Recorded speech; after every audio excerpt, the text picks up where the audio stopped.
Hello and welcome back to the Demis Hellen channel. We're going to be taking a look at the 4 new features of Vital, which are the filters. There's a few other things like the GUI and the redo and undo, so we'll have a quick look at those, but then we're going to focus on the filters. And what we're going to do is look at some real world examples. We're going to use a plug and a pad in a trance environment. You can apply this to any sort of genre really, but we're looking at trance because that's what we predominantly do here on the channel. And then we'll have a look at how they sound and how we can use them in everyday production. So here we are in Vital. We've got the classic Pike loaded, so you can check these out on the website if you want to find these presets. And also Born to Produce, we're going to be using the pad that I made for their pack over on their website, so you can go and check out my stuff there as well. And I've muted 2 of the oscillators here, as you can see, and we've just got data compress added to this one of the first new filters. And just before we look at that, let's just take a look at the GUI. So for example, we can see now there's a lot of fluidity between changing things like this, so it's really nice and smooth, very helpful for when you are creating. It's just keeps the flow going when you're in the zone. And then we have the undo and redo feature as well, which is great. So if you make a mistake whilst designing presets and doing sound design, which happens a lot, you can just edit them back. So if we edited those 2, we can just click undo, undo, and it'll put them both back where they were. So that is a very welcomed feature. Other than that, we're going to take a look at what we can do with the data compression, the spectral filter, the spectral flanger and the spectral phaser, so we can edit these as well. Apart from the data compress, we can edit the other 3. Now data compress is something that is going to make something more into its organic form, or takes like the harmonics away and just take it back to its original, which is nearly a sine wave in some cases. So let's have a listen to how that sounds first. Take note of the waveform here.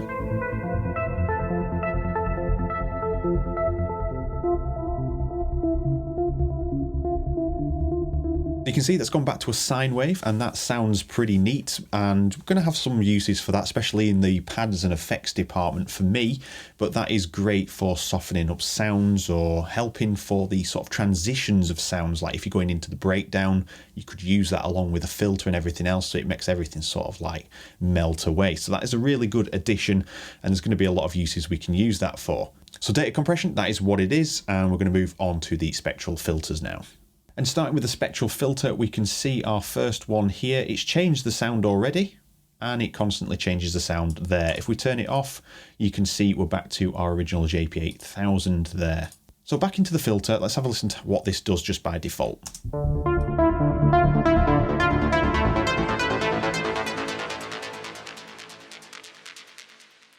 It's almost acting like a high pass, but it's actually altering the waveform there.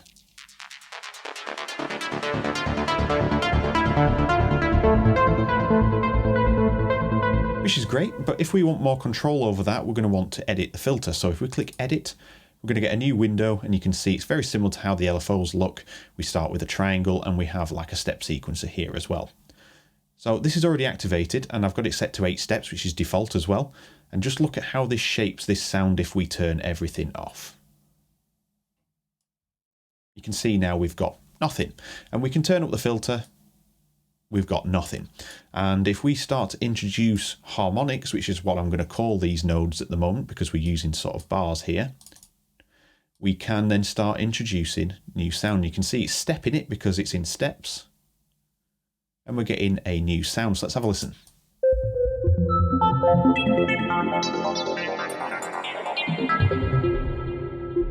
That's very similar to the sync mode that we have here.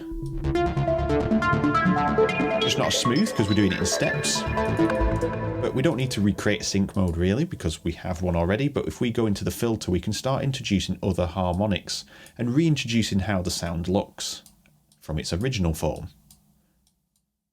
You can see the more we put in, the more we get to the close to the original. And if we just go straight across, we've practically got the original sound there if we turn the filter down to 0. And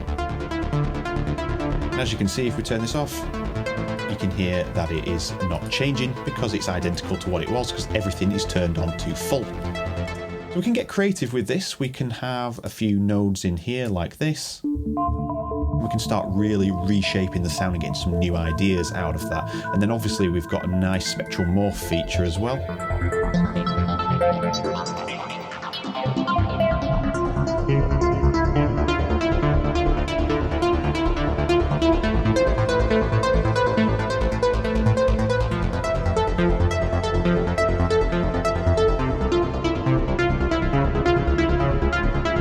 here, each one is bringing out a different characteristic in the sound, so you can really get nitty and gritty with that. And that is very similar to how you would jump into the wavetable editor, and you can see here these points, you can change them and you can change up the waveform, but it's a little bit more complex in this section. So if you're not really too familiar with this section, you can start here by learning with the filters, and it's like a watered down version. And obviously it still is a filter, but it's coming through that into a filter that you can shape, but it's still shaping the original waveform. So technically it is roughly the same as it would be if you was editing it in here, just more simpler. And obviously you can use that for morphing techniques. Again, add it to a macro and create some sort of transition effect. And we can go in there and we can load some normal things like the growling oscillators that comes with the LFOs. As we transition those, we get a very different effect. So there's many opportunities there for creating your own style and putting your own stamp on there. So next we can have the spectral flange now. So if we turn this down to 0, you can see there's actually nothing happening again. So we're going to go in and draw our first node, and you can see we're going to get an effect. So let's listen to how this sounds.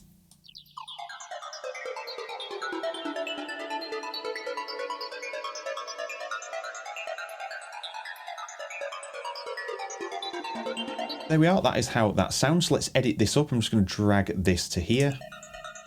Add some more nodes in. Too much body. You can control like the attack here.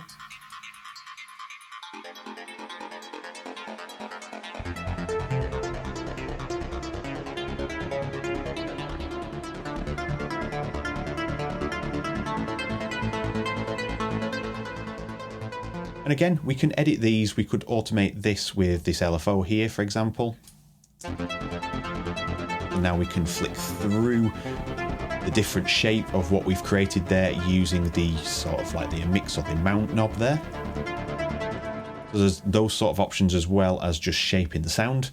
And we can obviously do the same with the spectral phaser. Get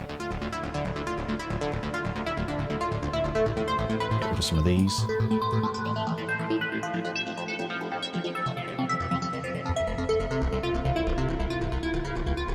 And obviously control the harmonics in a very different way.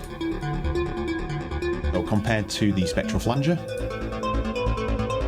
very different sound, and compared to the spectral filter, again, very different sound. So you have control over a few different aspects there using these shapes. Obviously I'm just using blocks, but we could go in there and draw a bit more freehand. Maybe let's change this to down.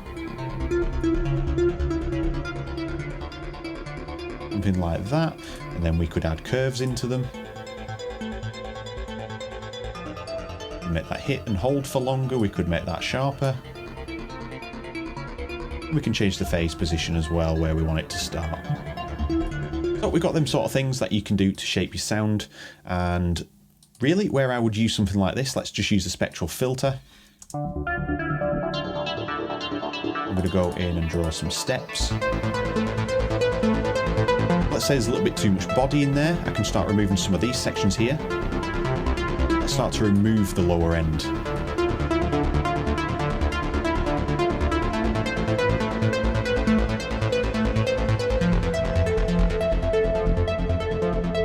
I can start making it sound thinner with a bit of underweight, or I can remove some of these. Make it sound a little bit more nasally, so you can actually get some really quick sound design by just saving some of these presets and then flicking through them to get to the sort of sound that you're looking for that particular sound design.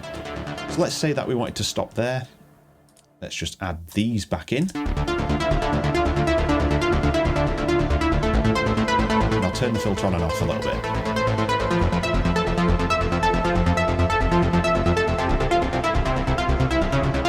Here it's thinning it out a little bit. Obviously we've got these two layers on top.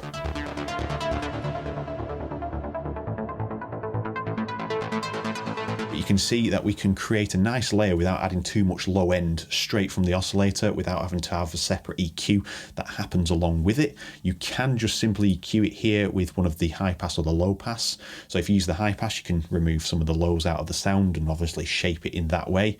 But there's other ways that we can do that using the new filter ones. So there we are. That's not too much detail into those, but we can see some real world cases, how we can use it and change it up. So hopefully that will give you some ideas on where to go with that. So next we're going to jump into a pad. Again, this is from the BTP pack this time, so you can head over to Born to Produce to find this pack. There we are, you can get this from BTP. If you want to get this patch, you can head over to their website and obviously find the pack there. And we're going to leave it at roughly halfway on the filter opening, so it's not too intense for me on the headphones and not too intense for you trying to hear me as well. So I'm going to turn off the second oscillator, so we're just focusing on the one again. And I'm going to unpan this for now. And we're going to put on the data compress. So this is where I think this is going to work really well for pads, especially when you're trying to filter things out and smooth everything off and obviously drop it into a nice sort of lullabyic, if that is a word, like a lullaby, and keep it all nice and calm. You can really break it down. It's got a very specific tonal quality to it. If we was to connect that to our filter, so let's just say it's like this when the filter is closed and we attach the mod wheel to actually open up data compress back to the original sound. Let's have a listen. You can hear there's some potential, but there's some artifacts in there that you might not want. I'm not too much of a fan of how you get the harmonics moving around, but it's something that you can still seriously consider, maybe even turning this down at the last portion and utilising it that way. So if we attach this back to data compression and have this close, or open up, should we say, so it's closed at the moment. And we don't like those sort of artifacts that you're getting from that sound. We can use this here, we can see Spectral Morph, and that's what's been going on. We can say, don't move it as linear. So we can have it flatline for a bit and then sweep through the dial rather than it kind of just sweep through at a linear fashion. So if we look at what's going on now, if I move the mod wheel, you'll see this moving quick, but this you'll see moving a lot slower. You can see this one's already nearly opened up on the filter, but on the data compress it's only just starting to move.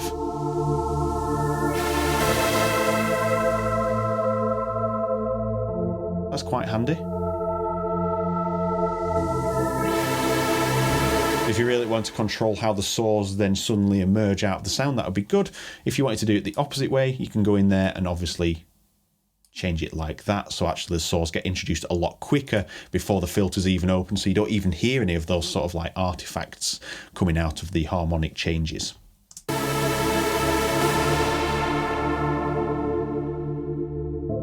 You don't hear that data compressors come on at all. But you see it sweeps through data compress pretty much by the time I've got to before halfway, and the filter's only just starting to get halfway open. So it's a little bit drastic, but you can just obviously change that to tweak it and get it down to where you need it to be. So data compress in a pad environment, pretty good. So next up, let's turn this down. I'm just going to take that off. We're going to go to spectral filters.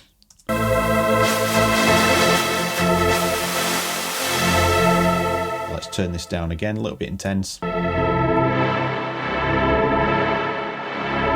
it's a good technique for transitions, just as default, because obviously it's just a triangle. But we can change this again to our step design, keep the sound as it was, and then just leave the first node in. Exactly the same as what we had on the other one, and we can shape it up. Add a bit of the saw body in there. A bit of the sort of like top end. Mid-range.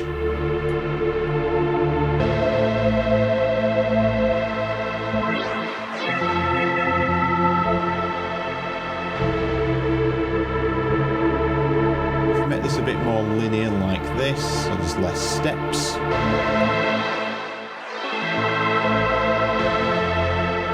It'll make it sound a bit smoother, not too much smoother, because you can see there's still some jumps.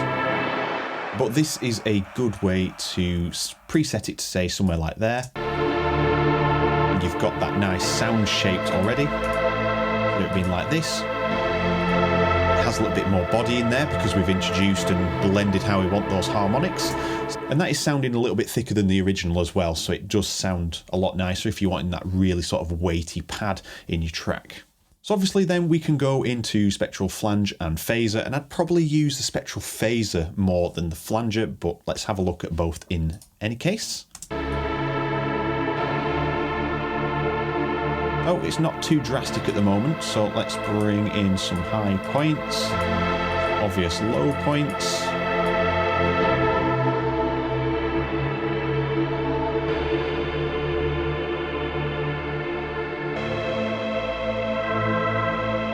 Here, all the different harmonics that we can bring in and control.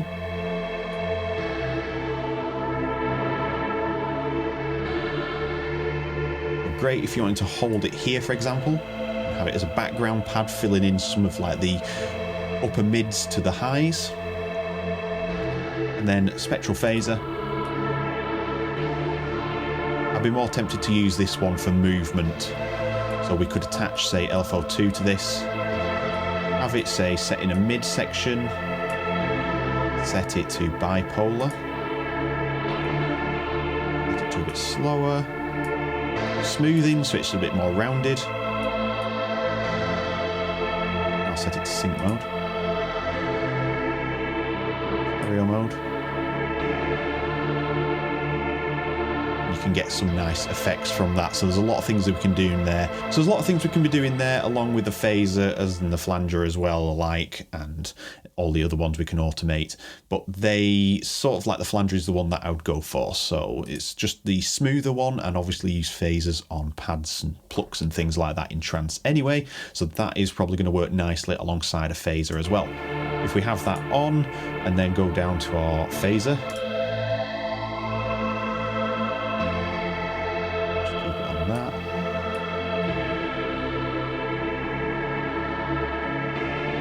top of a phaser, that sounds quite nice. Depending on how drastic you want that to sound, but we can start to blend the two together nicely. It's a bit biased to the right with the stereo in there. Obviously reintroduce it with this one. Let's turn it to the right. Or the left, shall we say. But you can hear now we've got a little bit of a different effect going on to here, so it seems a bit off balance, but you could do the same for both. We could just go in and put the Spectral Phaser on, copy the settings over or save them and load them into that, so you'd have identical things happening on each ear and it'd make it sound more balanced. And there we have it, that is the end of the video. That is a few overlooks of real world examples that I would use. I'm not going into the whole tweaking thing and making it sound perfect, but just showing you some examples of how I would go and change about my sound design. And it opens up a few more doors for sound design, especially in my case. So if you have any questions about what you've seen in today's video, let me know down in the comments. I'll be happy to answer. And with that said, this is the end of the video. So thanks for watching. I'll see you all in the next one.